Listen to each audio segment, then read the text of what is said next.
Il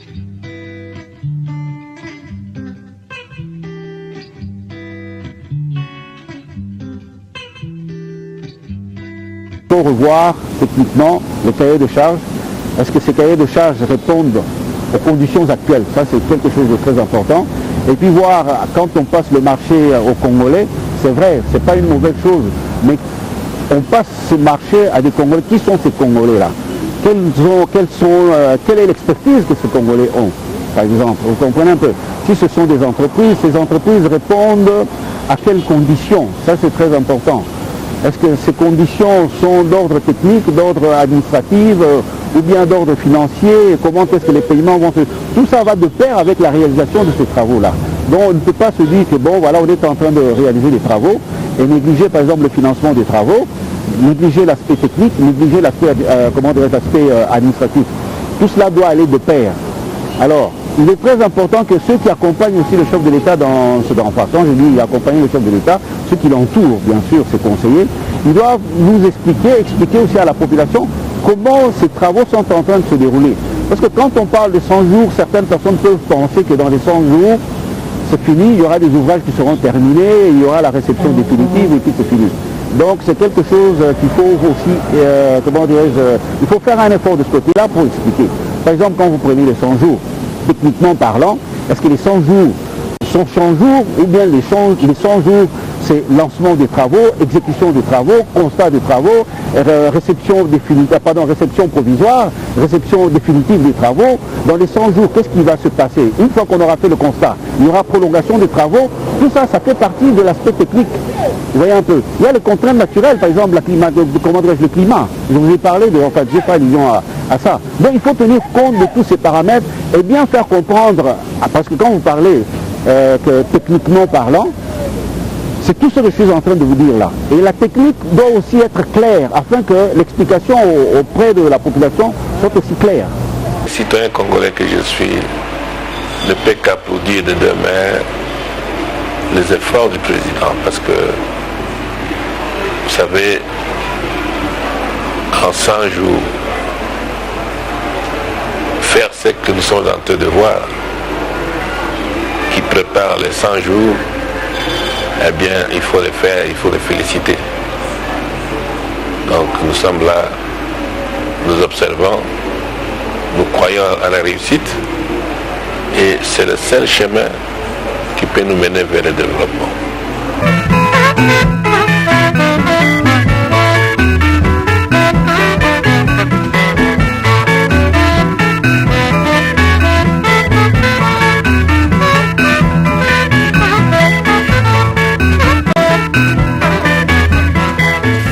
Le président de la République, son Excellence Félix Tshisekedi Tshilombo, a été élu sur base d'un programme.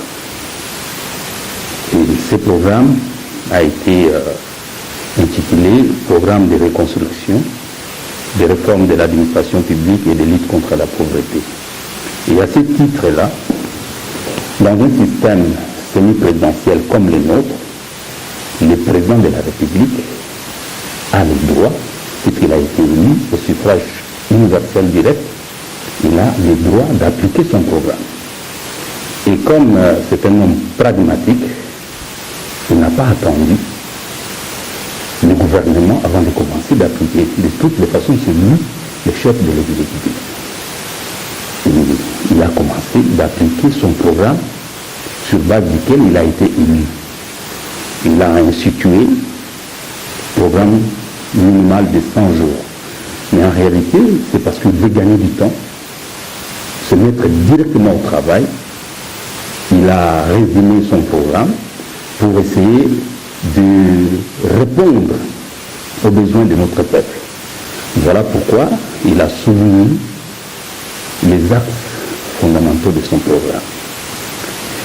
Et moi je pense et je trouve qu'il a pleinement le droit et il a pleinement raison de commencer son programme directement par des axes très importants, notamment les infrastructures, le programme sur l'eau, l'électricité, les routes et les programme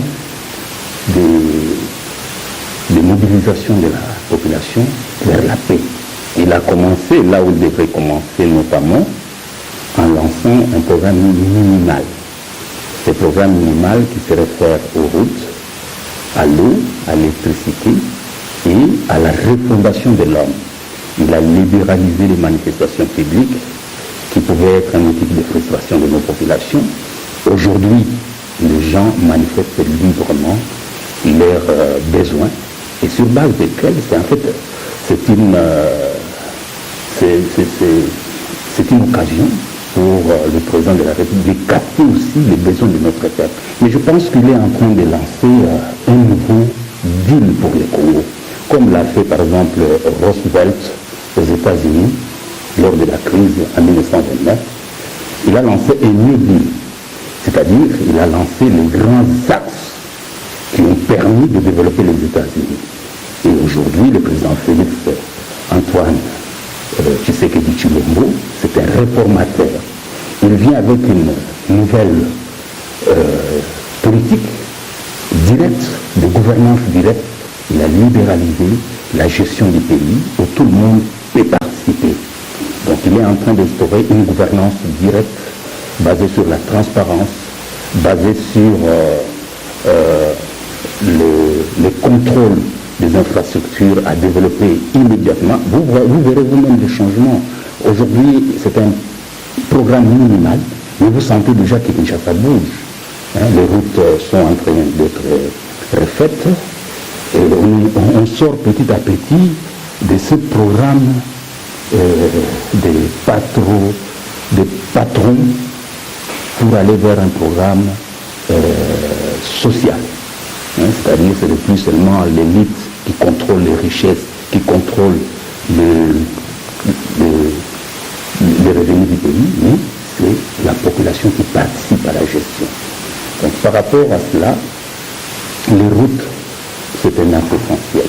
Donc il vient de lancer d'une manière restreinte un programme minimal. Mais ce programme-là, il est tellement ambitieux qu'il va s'étendre sur les 5 ans. Et donc, c'est un programme qui va se développer en mettant en exergue tout d'abord le lancement des infrastructures. Et avec ce New Deal qu'il est en train de lancer, c'est-à-dire des infrastructures qui vont permettre à ce que le peuple congolais puisse avoir du travail. Et fondamentalement, donner la gestion de ces projets aux sociétés congolaises proprement dites. Il ne faut plus se référer à ce que nous avons vécu, le genre contrat chinois. Vous savez, nous sommes indépendants depuis bientôt 60 ans. Notre peuple a acquis une maturité, mais malheureusement, elle a été abandonnée à elle-même. Parce que l'État n'a pas soutenu le développement. Aujourd'hui, avec le programme que vient de lancer le président Félix Antoine Tshilombo Tshisekedi, je crois que c'est une occasion pour notre pays de trouver les tremplins du développement. Comment pourrons-nous lancer ce développement? Comment pourra-t-il lancer ce développement? Il est en train d'instaurer une politique visible, c'est-à-dire d'infrastructure, en donnant la possibilité aux sociétés purement congolaises qui doivent gérer des réalités qui nous permettront de créer de l'emploi. Quand vous créez l'emploi, vous développez les potentialités internes, c'est-à-dire vous créez les marchés internes.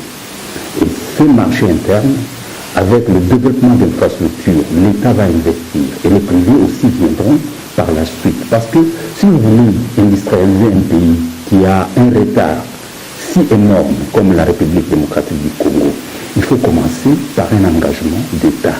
Et cet engagement, le président de la République vient de lancer cela en mettant en place de grands travaux d'infrastructure. Ces grands travaux d'infrastructure vont permettre un décollage. Si de sur quoi nous donnons du travail aux Congolais, nous renforçons notre marché intérieur. En donnant du travail aux Congolais, ces mêmes Congolais vont dépenser, ils vont soutenir l'économie de notre pays et l'économie va décoller. Donc ce sont des bases fondamentales que le président a choisies. la réforme de l'électricité. L'électricité, c'est un tremplin important pour le développement. Nous avons des potentialités, par exemple, comme les potentialités minières, mais ces potentialités doivent être gérées avec transparence, avec des projets, que ce soit congolais ou étrangers,